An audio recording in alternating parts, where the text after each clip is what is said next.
Date point.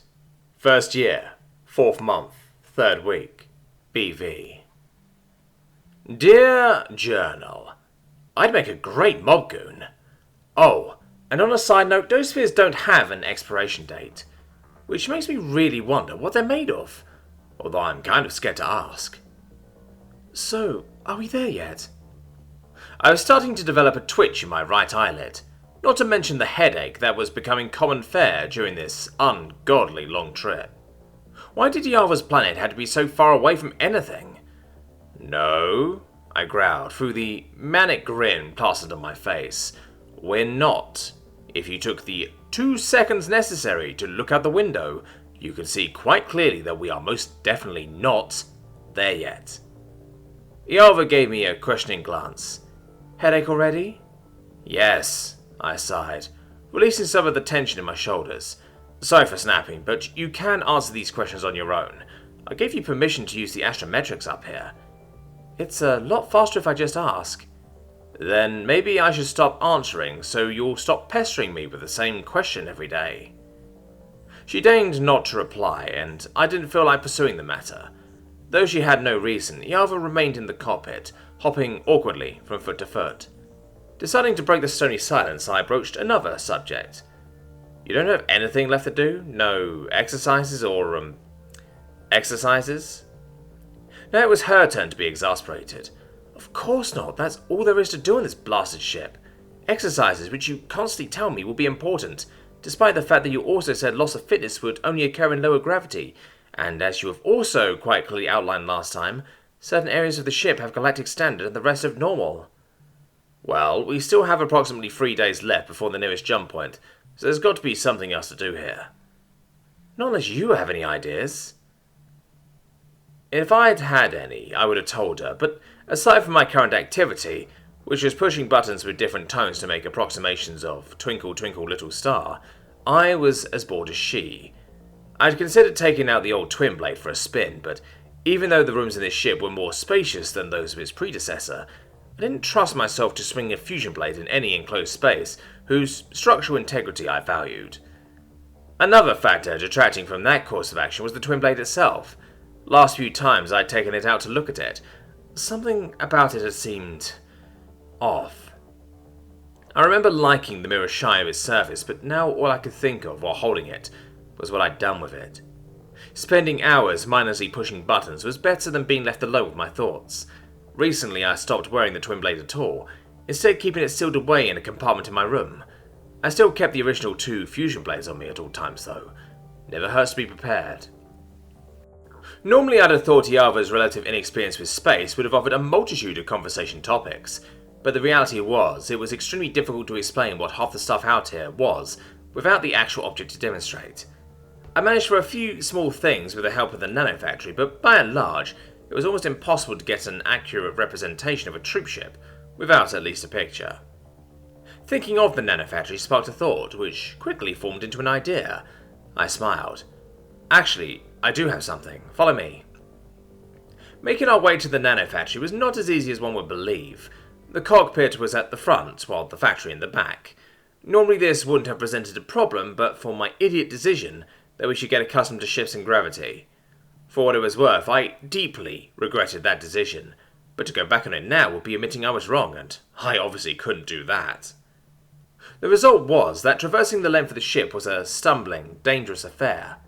One moment Yava and I would be walking normally, the next we'd hit a room boundary, and Yava would rocket off the floor, bound for the ceiling and beyond, while I accidentally kneed myself in the chin with a leg that, by comparison, now felt weightless.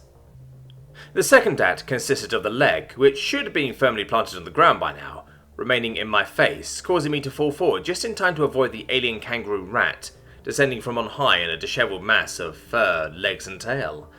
The grand finale culminated in an overpowered push-up, where my attempt to break my fall with my arms backfired, and the other bouncing off the ground, once more on her way to the ceiling. Only once our flailing stopped due to the complete cessation of movement, were we able to cross the room in a half-crawling, half-rolling manner. One day, I began, as I always did after just such an escapade, one day we'll be used to that. Whether or not, she muttered through clenched teeth. That day comes before I gain enough control to start aiming for you when I jump too hard remains to be seen. I adopted a hurt expression. Yolva, you wound me. Not yet, I don't. I completely missed you this time. You always drop out at the last second. Dang. If I didn't know her better, I'd almost think she was serious. And I met her, like, a month ago, so yeah, I didn't know her at all. I'd have to start protecting my nether regions every time I fell, which I suppose in the long run might make recoveries faster. The last few rooms were easier, as we were prepared for the shifting gravity. It didn't mean we were able to cross them without the crawl roll, but at least we were able to skip the part where we both do our best impression of a blue giraffe in full sprint. Reaching the nano factory, I began typing away at buttons whose functions I had only just learned. I had never used AutoCAD before, but it had probably been much harder than this. I think I've mentioned this before, but aliens know how to make a GUI so user-friendly, it could almost replace real relationships. No, Journal. I'm not trying to completely remove you. Yalva's just an acquaintance. Promise. Despite its foolproof design, it still took me the better part of an hour to develop a chess set, and the end result was an ugly, boxy affair. The king just looked like a tall rook, and the bishops were exact duplicates of the queen except for a couple of centimetres off their height. Still, they were good enough for my purposes. Up for a strategy game? You? Strategy? Okay, now, I kind of was hurt. She was right, but it still stung. Why is that so hard to believe? I could be a brilliant strategy mastermind for all you know.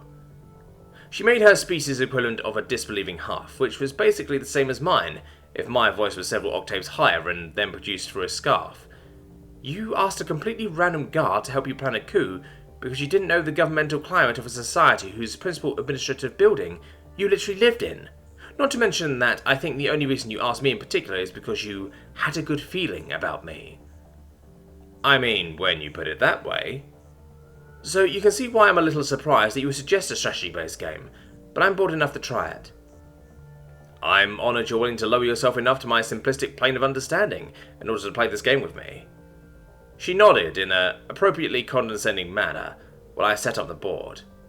Explaining the rules of chess is always easy. Simple movements, simple premise. Past that point is where I start to fall off. It hurt to admit it, but she was right. Chess is not my kind of game. I've heard there's a whole meta to it, famous maneuvers by famous players. Yeah, I know none of that. My chess game starts and ends with me making it up as I go. If I'm feeling especially crafty, I might plan one move in advance. I figured that since this was her first time seeing it, I could probably cheese out a few wins before she wised up to the simple traps I had in my repertoire. And since I'm being completely honest, a part of me may have been hoping she would rage quit after those first few wins. She, in fact, did not quit after I won the first 3 games, and to make matters worse, the third game was a near thing. I'd even managed to come up with a new trap or two. Again, she said, after I finally put her king in checkmate. I started to sweat. You sure? It's getting kind of late, I might turn in. She looked up, confused. Turn in? There's easily half a day left. How about a break then? I asked desperately. And do what? Eat dough spears? Ew, no. Fine. Sometime in the middle of the 4th game, I realised that, much like the gravity situation, I would ultimately come to regret the decision to play chess. I should have taught her checkers. I'm more of a checkers guy. Showing a capacity for offensive strategy, or really any strategy, far greater than any blue giraffe I'd ever met, which I suppose wasn't too many, she beat me in the 4th game. It was close, but she still won. The 5th game was not quite as close, and the 6th, I could only wish it had been. By the end of the 7th, she had an infuriatingly smug cast to her features and movements. I, on the other hand, was scowling. No, I was not pouting. I like this game, she squeaked, still grinning. I mumbled something even I didn't quite hear, but if I had, I'm sure it would have been a stingy, witty retort. Hours had passed since the first game, and it was finally late enough for me to beg off playing another, in the interest of sleep. That brought me 10 hours of respite, before she returned to the offensive. I hadn't even finished my scrumptious breakfast of ever-edible dough spheres before she placed that accursed checkered board in front of me, taking the seat opposite. She just sat, watching me eat, the tension slowly rising as I felt the inevitable question charging behind her impassive eyes. I was down to my last dough sphere when I started to sweat.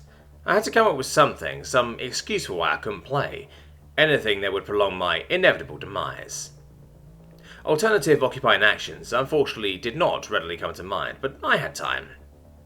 One dose sphere can last a while if you need it to. Minutes passed, my bite steadily decreasing in size, and her expression changed. First to one of boredom, then annoyance, then indignant frustration. I was down to a quarter of a dose sphere and bites the size of mini M&Ms when she caved and spoke over the sounds of my chewing. "Okay, now you're just stalling," she accused. "I could eat faster than that with my mouth sewn shut." An idea formed, or rather a hope of one. It was low, very low, but I had to try it. There were no other choices. Iava, I'm sorry. What? I'm eating as fast as I can. I'm just getting full, that's all. If you're full, you can leave it till later then.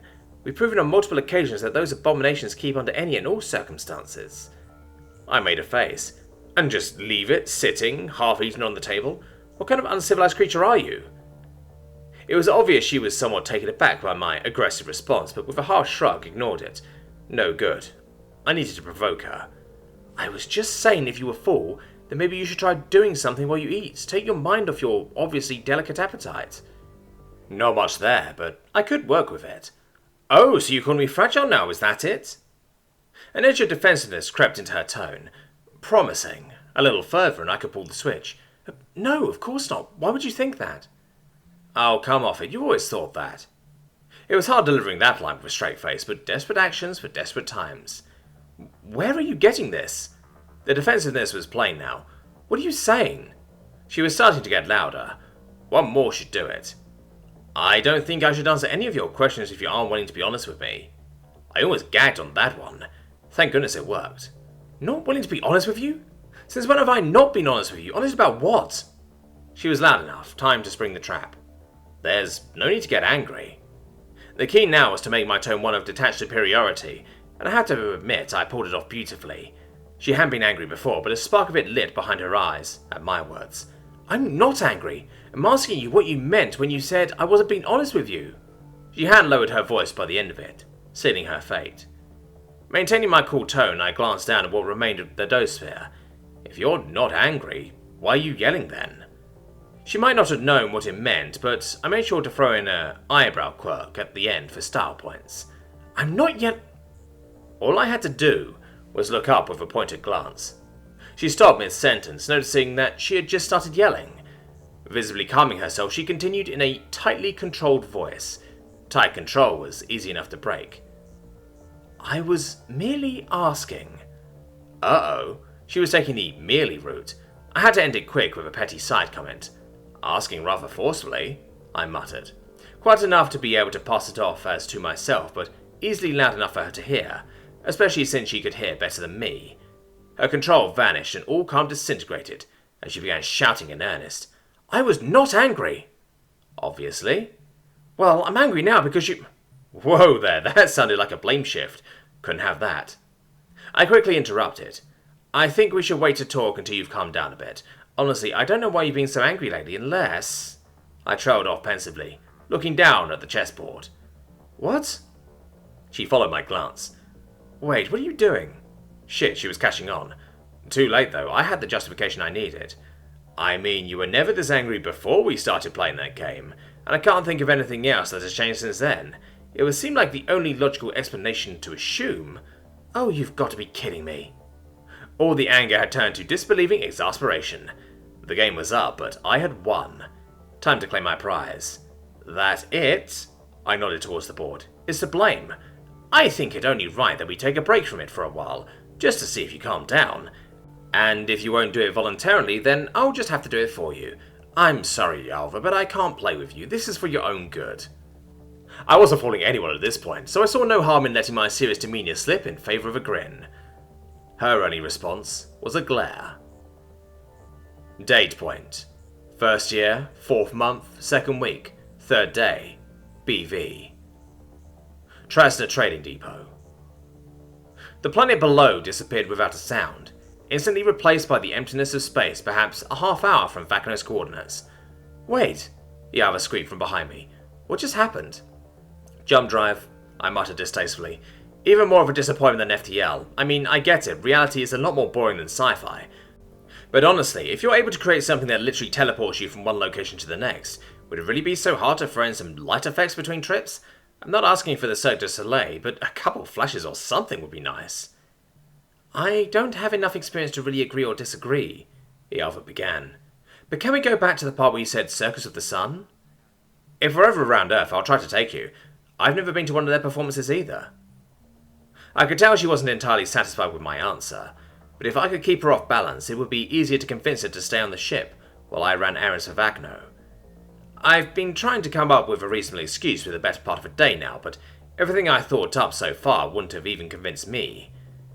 Maybe I could just make something up and use space magic for the justification. Yeah, that wouldn't bite me in the ass sometime later. Whatever reason I used, it would need to be at least plausible.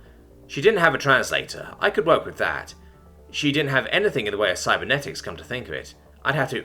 Oh, shit. Yalva, I may have forgotten to mention something. She waited curiously for me to continue. So remember Life or Death lesson number 2? Everything out here comes in all shapes and sizes, she quoted. But one thing they have in common is they're all really good at dying. Given the slightest provocation, they will die horrible, explosive deaths, so be gentle in every interaction with them. Okay, wow, that was a lot closer to verbatim than I anticipated, but yeah, they're expert dyers. Not dyers like people who dye stuff, but you get what I'm saying. Something I should have added to that, but completely forgot, was that they're so good at the whole death thing that being in general proximity to you will eventually kill them. I know for a fact you don't know what microbes are, and I'm not going to try to explain, but the gist of it is that until you get this special little device put inside you, then you're going to have to stay on the ship so you don't start multiple extinction-level plagues. She gave me a look I was becoming all too familiar with. It was a mixture of curiosity, confusion, exasperation, and tired acceptance. All right, she began. Back to the important parts. First of all, how under the gods did you manage to forget something as large as this until now? And could you expound a little on this device that I need to get? Particularly the part where it needs to be put inside me. Okay, I've been out of the loop for a while, and once you get this thing, the plague problem disappears entirely. So, is it really all the surprising that I forgot about it? We're lucky I remembered at all. As for this device, it's not very large. A moment of pain and you'll never think of it again. I'll hold you to that. Wasn't this station we're headed to supposed to be some major trade stop? Can't we get one of these anti-plague devices there? I shook my head. Doubtful, but even if we could, I wouldn't want you walking around in the station with the whole reason we're there is to reactivate an informant for Vagno. Walking around in the open out there is tantamount to showing up at her front door as far as declaring your species' existence is concerned. There's a guy I know who can hook you up, and he's got all the stuff we need to make the ship clean again. And he's different from Vagno because? He's actually worse in a lot of ways, I admitted, but he won't know where your home planet is, so the damage he can do is limited. She hopped her understanding. So who's this guy you know? The less I say, the better. Ialva. The trade station was incredible. She hadn't known what to expect, but it hadn't been this. If she'd taken the time to develop her mind's vague preconceptions, she supposed she would have envisioned something similar to the moon base from before. A station situated on some planet-like body. As Selvin dropped them out of FTL, she once again found another incredible sight. The station hung, completely unsupported, in the darkness. A distance away, a sun burned with a hellish glow, its deep red light foreboding. Architecturally, the trade station was fascinating, although she hadn't really seen much of night structures, so she, for all she knew, this structure looked like every other. A sprawling network of differently sized protrusions and compartments covered the station in an array of uneven lumps, destroying any symmetry it might have had. She felt, rather than knew, that the station had once been much smaller, and even, but as traffic had grown, the station had expanded with it, resulting in the mess she saw now. While it lacked in aesthetics, it overcompensated in sheer population. Ships of all different makes and models buzzed furiously around the exterior of the station, loading and unloading into different compartments. It was a city, though larger and busier than any she'd ever seen. There was also the fact that it was floating in the darkness of night, but she could only focus on so many incredible sights at once. She was surprised by the amount of time it took for their ship to reach the outermost edge of the city. It was even larger than she had originally assumed, its size skewing her perception of its distance. Their ship seamlessly joined the flow of vessels around the station, narrowly avoiding collisions with terrifying frequency. She was distracted enough that it took her several moments to see Selvin was interestingly staring outside just like her, hands completely removed from the controls. "Wait, you're not driving?" He gave her a glance. "Nope. I cleared our docking path a few hundred kilometers back. Everything's automatic from here." He looked outside again. I would not want to manually drive in this. Following his eye, she had to agree. Lines of traffic crossed and double-crossed her line of sight, presenting her with a dizzying pandemonium of motion that had her quickly looking somewhere else. More as a distraction than out of curiosity, she asked the first question that came to mind. "How much longer until we're there?" He slumped, fatigue clouding his face at the rewording of a question she realized had become the bane of his existence during their trip. "Just a few more minutes now. I know we went over it, but just to be absolutely sure, what are you not going to do?" "Get off the ship or let anyone in." He nodded. "Or open any exterior doors for that matter. Just sit tight and I'll be back as soon as possible." I was a little disappointed that the berth we were directed to wasn't a true docking bay. Instead, it was just a long protrusion that secured to the ship's airlock. I suppose having bays for every ship at this station would have taken up way too much space, but I was working for Vagno here, and if Iava was right, then she wanted me to be conspicuous. The least she could have done was thrown a little comfort in our docking arrangements. Leaving Iava in the cockpit, I walked to the airlock, opened the doors, and stepped into the quarantine field I'd requested during my docking request. I had to hand it to the station management. It had been one of the simplest and fastest docking requests I'd ever done. It had been so streamlined I hadn't even needed to talk to someone, and they'd had a whole require detox at port option and everything. 4 beings stood on the other side of the field, 2 blue giraffes and 2 trolls. I mean, that's what they looked like to me, aside from having 4 arms. It honestly wouldn't have surprised me if they started requiring me to pay some kind of toll to cross their docking arm and enter the station. Despite my partial expectations, no troll tolls were dispensed. One of the blue giraffes hit a button and motioned me to step forward. I didn't see or feel any different, but the tech nodded in satisfaction. "Detox complete." He broke off as he looked at me, taking a step back in concern, bordering on fear. I realized I'd been smiling while looking at him. It was the first blue giraffe I'd seen in a long while, and I don't know why, but I was just so fucking happy. It felt like I was coming home, even though I hadn't even known this guy long enough to give him a condescending and somewhat demeaning name. I wouldn't have reined in my grinning had the 2 4-armed trolls not levelled heavy pulses at me. I almost didn't let them stop me either, but the thought of getting into a fight with the authorities before I was even technically in the station wasn't a good start to what was looking to be a very enjoyable assignment. "Whoa there, boys, no need for that. I wasn't threatening, just being friendly." "Didn't look like it," Troll Left growled. "Look, I'm all for naming blue giraffes, but all the trolls look alike to me. Call me space racist, but I can't make lame and unoriginal names without at least some differentiating features between individuals. At the moment, the only difference I could see between the troll brothers, or sisters for all I knew, was their position relative to mine, so that's what I used." "Well, I can't help it if there's something wrong with your eyes," I replied, in what I hope translated as a jovial tone.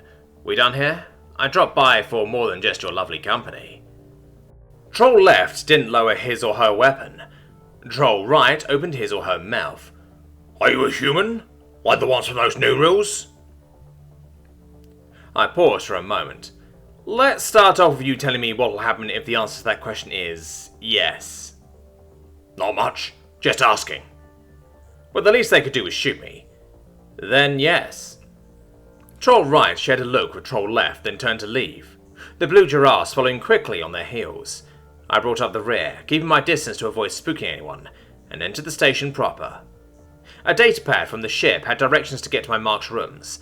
I didn't know the prudence in thinking of him as my Mark, but thoughts are similar to words in that you can't take them back. I set off at a trot, the low gravity nearly demanding that I do something with the extra spring each step provided. And it was uniform. Wonderfully blessed uniform. Oh man, it felt good being able to walk and just keep walking, no sudden leg lifts or face plants. Is this how everyone else felt all the time? Damn, constant gravity is one hell of a drug. I was so engrossed in the sheer marvel of it that I only noticed the slight disturbances I was causing after I was halfway to my destination.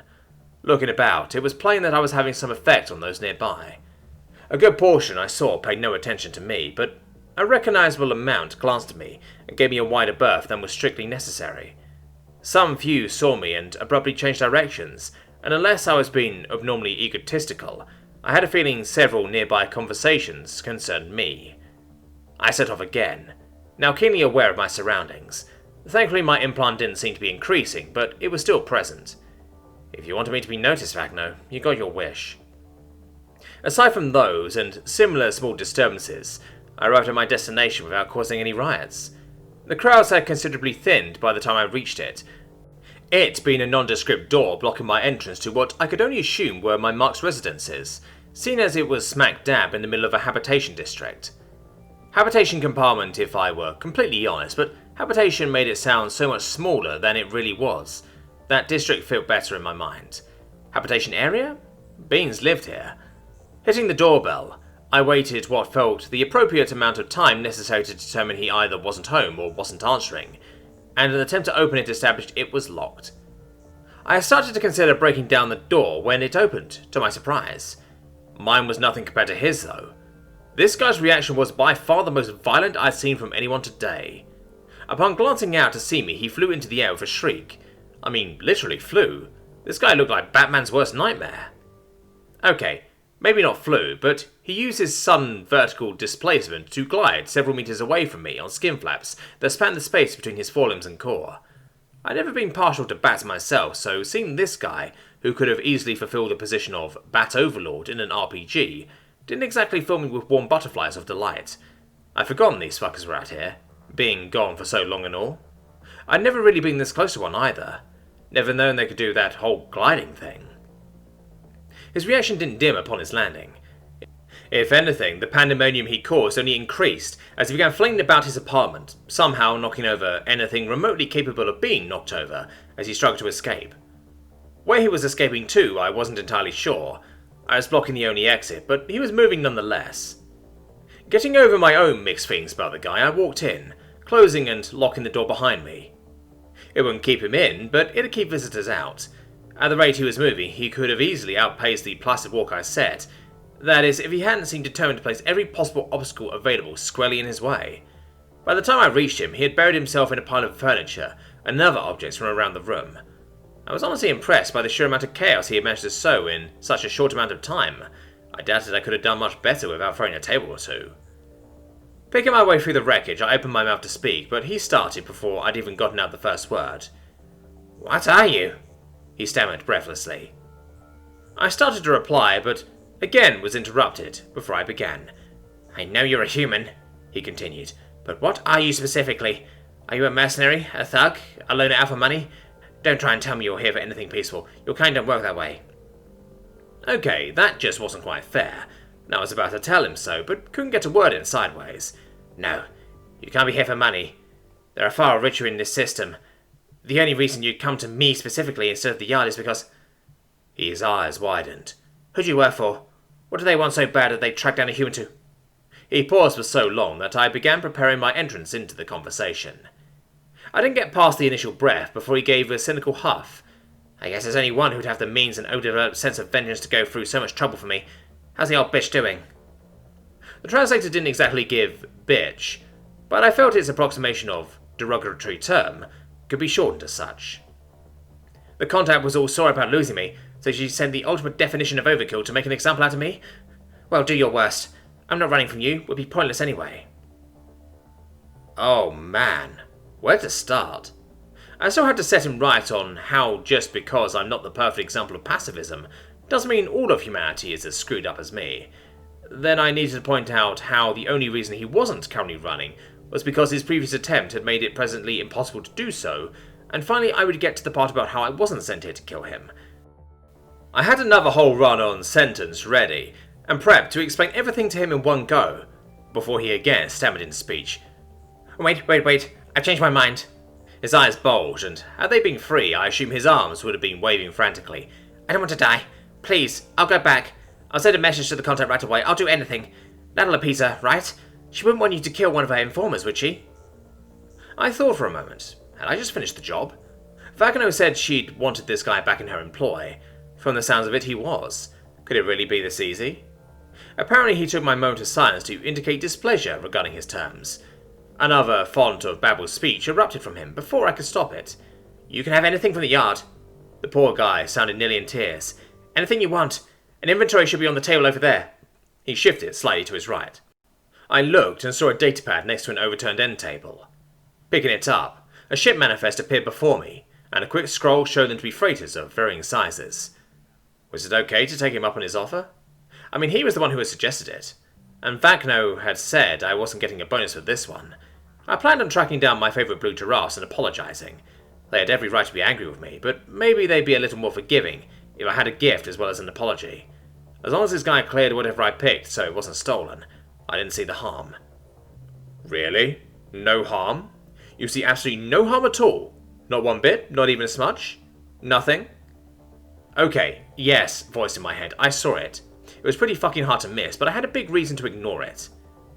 So you're going to preface your turned a new leaf apology to the Blue Giraffes with a cargo ship you bullied from a contact or perhaps the most infamous information broker in the galaxy. Smooth. I gave the voice a glare, in so much as one can glare at something inside their own head. When you put it that way, I sound insecure, but considering that Leaf is turning from murderous foe demigod responsible for keeping an offensive regime in power to hired thug, I feel that's quite a step in the right direction. I never said I was going to be a saint, just a less evil demon. Wait, that didn't come out right.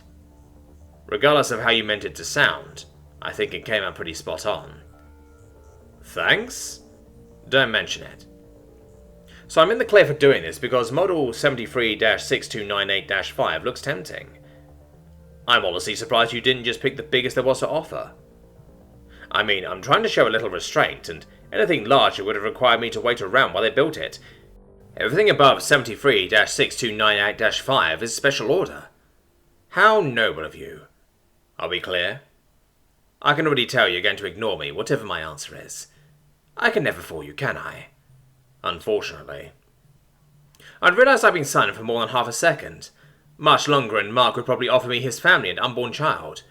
Hurrying to avoid that, I picked my way towards him and shoved the manifest before his eyes. He sighed at the display model. I suppose so much is obvious. I'll need my arm to validate the purchase. Shifting some debris, I freed one of his forelimbs. Several minutes passed before he spoke again. It's yours. Registered under whoever has the code I just sent your pad. He nodded towards the one I'd use as a map. Contact control and it's yours. Is that enough? Your leave? The contact and I are good? I almost said yes, but it just didn't feel right. I hadn't yet said a thing. And here I was on the home stretch and suddenly I was going to break that streak? I intended to leave with star points fully intact, so I exited into the corridor without speaking. He'd get the picture. It was hard not to skip on my way back to the shuttle. I couldn't remember the last time something had gone over so well. Honestly, the last thing I remember working out so completely had been when I discovered purple Xeno pig rats were basically living Lunchables, only a plasma conduit away from a bacon breakfast. My quarantine guards weren't there for my departure, but I guess the boxes I checked on the way in had specified exactly how strict that quarantine needed to be. The atmosphere in the airlock will be dumped the moment we depart. It should be fine. Boarding the ship, Iava greeted me at the door to the airlock. Oh, she squeaked. So you didn't die of natural causes. I was worried about you. So how did the shakedown go? I was about to correct her, but decided she was close enough to let it slide. Honestly, better than I could have hoped. Good enough to where I'm almost feeling up to playing a game or two of chess, right after we pick up the newest addition to our fleet. She leveled a questioning glance in response to that last part, so I explained. Wow, she breathed when I finished. I was only joking, but it really was a shakedown. First you persuaded him, then stole his ship. Classy. Okay, he offered it. I'm sure he did, she scoffed. She didn't seem overly upset, though, and let the matter drop in favour of another. So, you're eager to get wrecked in another few games? Not worried it'll set off my violent impulses? I ignored the latter to focus on the former. Wait, how do you know what get wrecked is, or even means? It's what you yelled after each of the 3 games you won. Oh, serves you right. Shut up. So, where are we headed now? She asked, as she moved off to fetch that torture device of a game. Or do you need to confer with your mob boss to find out? Vagno's not a mob boss, she's an information broker. Iava rolled her eyes and waited for me to continue. I sighed before relenting. She'll find out soon enough that I finished the job. Until she contacts me again, we go where we please. I was planning on heading for that guy I know to set you up as something other than a walking plague ship. Her eyes widened to match her sudden smile. Oh, yes please. How long till we're there? Not a clue, but we're done playing when I say so, not when we get there, however long that is. 4 games minimum. 1. Free. 2. Free, and I won't ask you if we're there yet for the entire trip. Deal.